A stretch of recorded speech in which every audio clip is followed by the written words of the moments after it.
Hey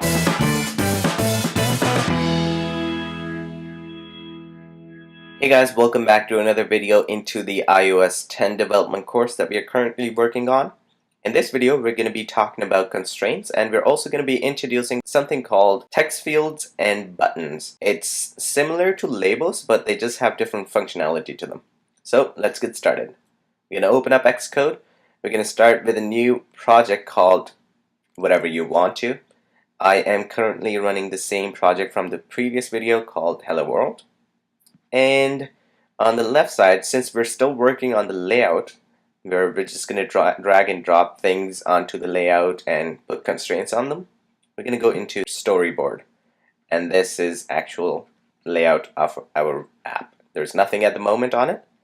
If you remember, we have the iPhone SE selected just because of the fact that it fits better according to our screen on there. And whenever we drag and drop something from here, it's going to have the same position when we run the simulator only on the same device that we are currently working on.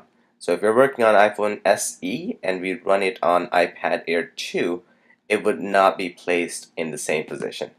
And just to prove the point, we're going to run this again. We already have the iPad Air 2 simulator running, so it doesn't take that long.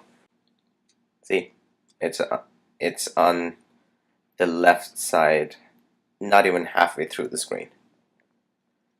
On the other hand, if we were to run it on iPhone SE, there you go.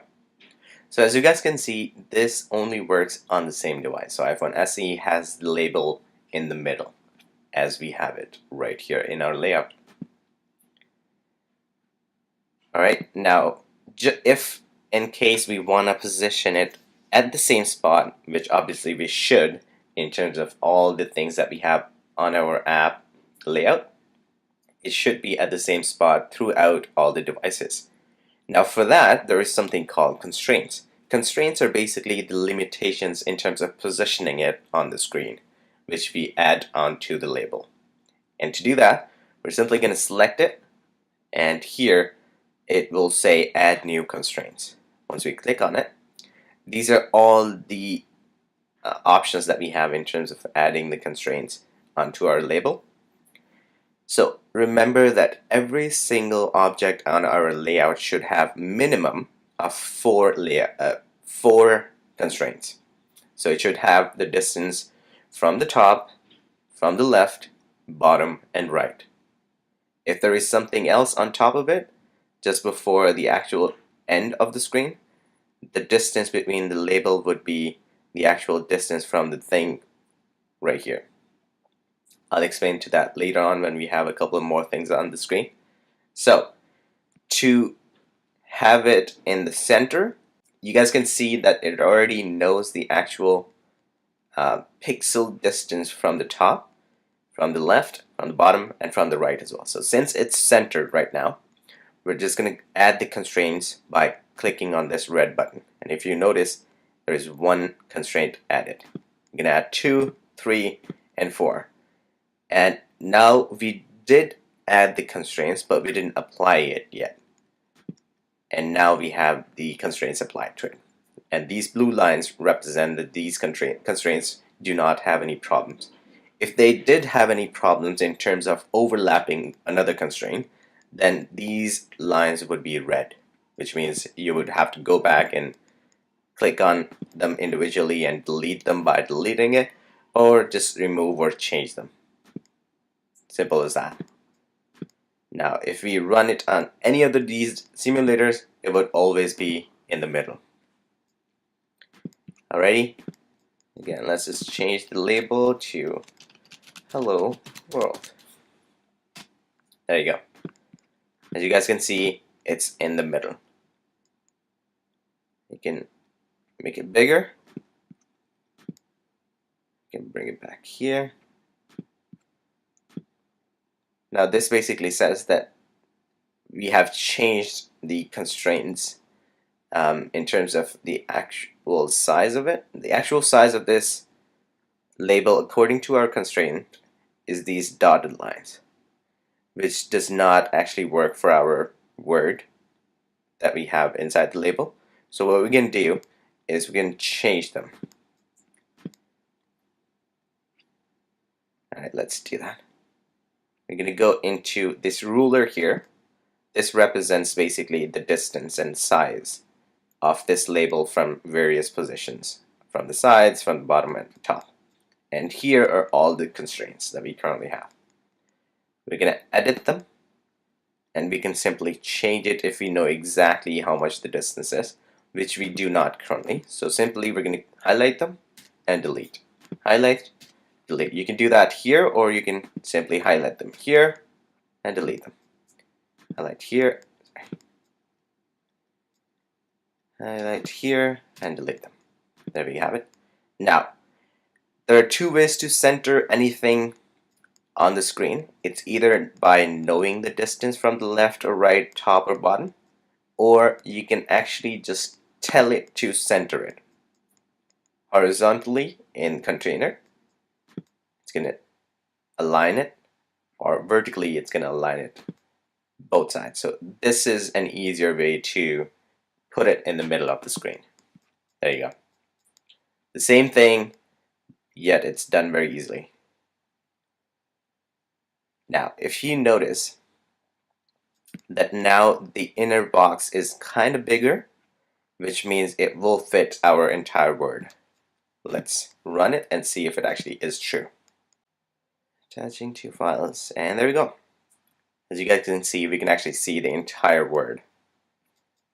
Now that we are familiar with the constraints that we can add, if you actually want to see it in action right now on the screen instead of running it on the simulator, there is another option that they recently added onto the Xcode 8, which is this button right here. If you update your constraints and frames, it'll tell you exactly what you've done. So there you go.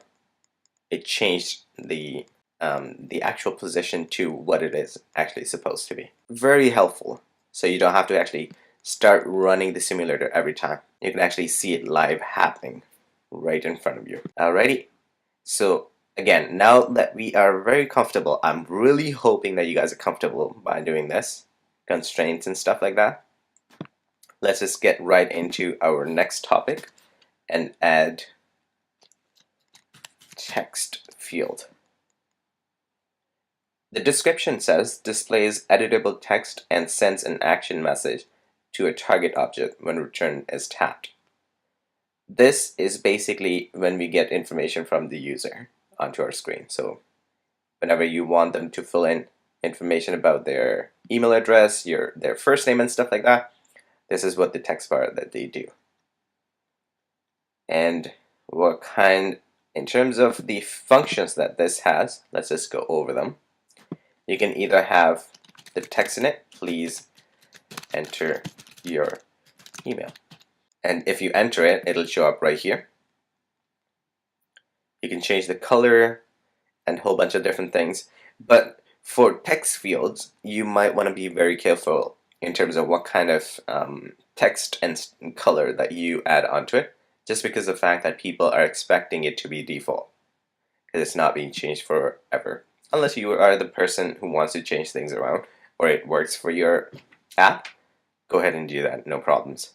Right now our text is aligned to the left side. We're going to keep it in the middle. Placeholder is similar to what you want to show to the user. The only difference between the actual text and placeholder is that every time they start to enter into this text box, they would have to manually delete it if you have it like this. On the other hand, if you have a placeholder, it'll be something that just shows up, but as soon as they click on it to enter some information into it, it'll just disappear automatically. And just to prove that, let's just run it.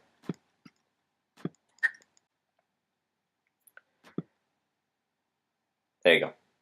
So on my keyboard, I would have to manually delete that.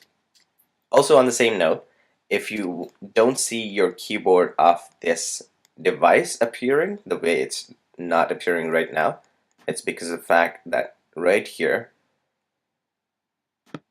I did not do this. There's an option that I had hidden because of the fact that it takes forever to actually work. Oh no, actually, it's very quick. And you actually have this very nice sound with it as well. Alright, but since it takes forever to write stuff like that, that's why I have it hidden by default. Okay, and I'm just going to be using my user email, my keyboard. Alrighty, and as you guys have seen that I would have to delete that text myself instead of it just automatically disappearing. But once we change it to the placeholder, things will get different. And users actually really enjoy and like any kind of app that's very convenient to them. That's the whole point of making apps. Once you click on it and you start entering there you go. It's all disappeared. And it comes back right up. It's a very handy tool. You can also have a background image. You can disable it and make it reappear whenever you want to. These are more advanced features, so let's just not get into that much detail. You can change the background color and a whole bunch of different things.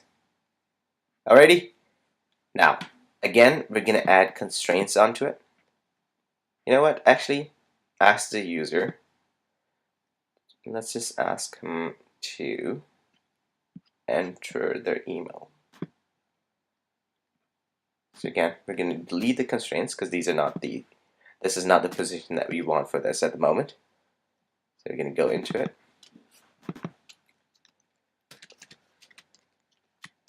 Please log in. 1, 2, 3. I guess this looks cool. Actually, no.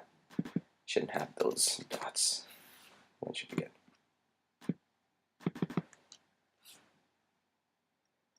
Okay. And to position it here again, we're going to go into line. We're going to have it horizontally aligned in the middle of the screen. So that's one constraint. If you notice these red lines, that means you are either missing something or your constraints are overlapping.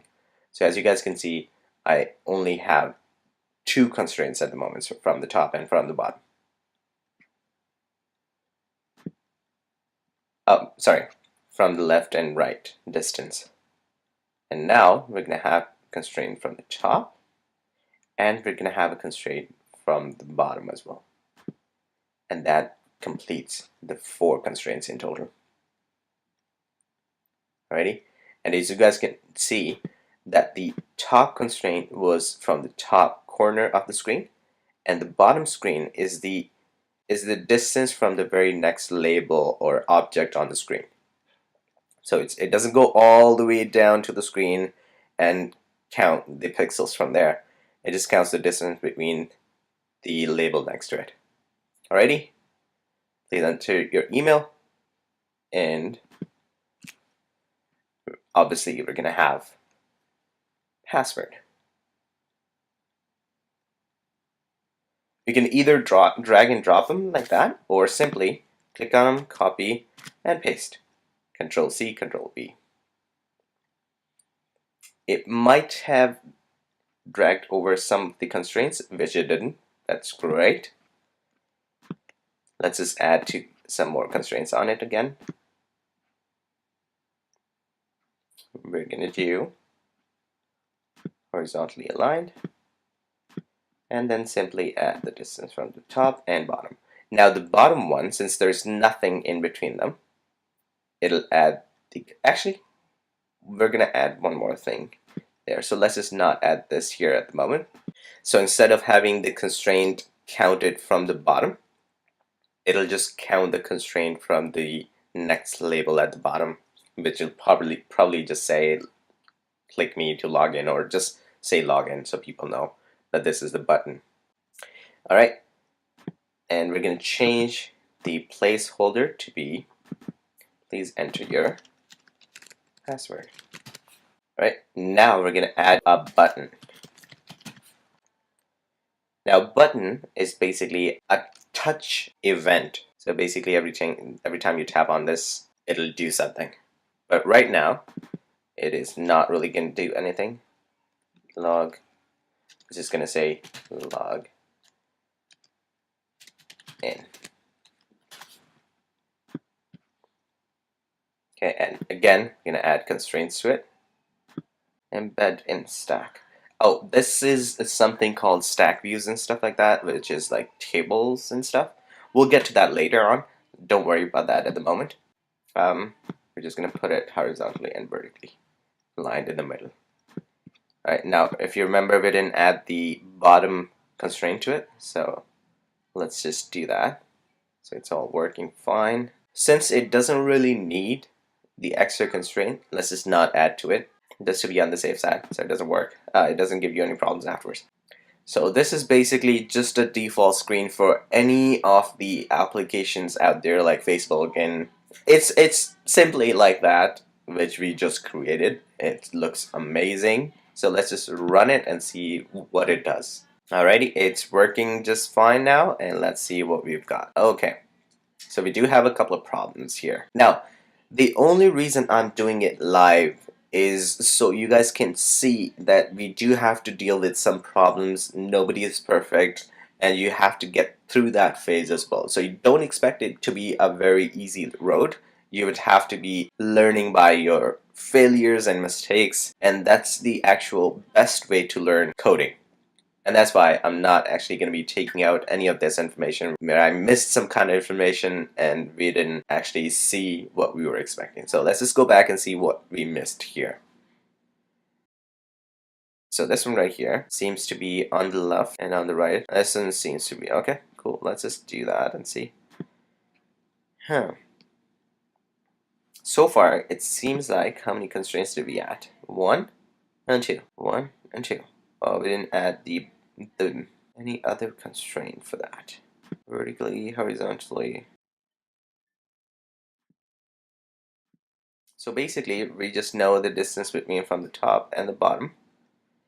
And now we're going to add these two constraints.